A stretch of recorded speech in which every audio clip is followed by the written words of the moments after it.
Before you've come to beg on the door, forgive me, Delilah, I just couldn't take anymore. Whoa! Welcome back to this week's Stats Show, and our focus this week is on Mark Hughes and his use of substitutions. Here we can see the effects or lack of them of Hughes' first sub. Overall, he has failed to gain a point since using his first substitution, and this is due to matches such as Burnley on Tuesday night, where Stoke went on to lose after making that first sub, cancelling out the games where the introduction of Peter Crouch has gained the Potters points. But what we do see is that Stoke, on average, concede way more goals than they score after making the first sub. This reflects how in several games this season, subs have been relatively pointless as the game is already lost and Stoke go on to simply lose the match by more goals. This also explains why the expected goal difference is half that of actual goals, as, in these losing situations, Stoke concede goals from lower quality chances where the shots are less likely to go in and therefore expected goals gives a much lower total. So now let's move on to see the most subbed off players, and quite worryingly we see that they are Shaqiri and Hesse, followed by Diouf and Ramadan.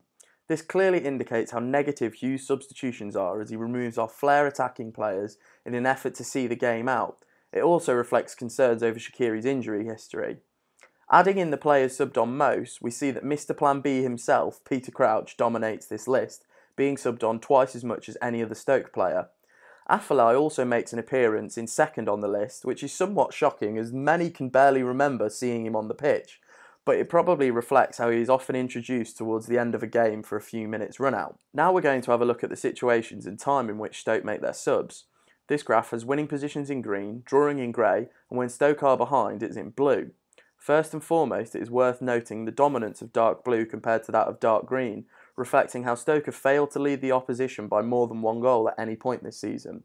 We also see how Hughes favours making most of his subs after the 65th minute, with the only exception to this being when Stoke are losing by more than one goal.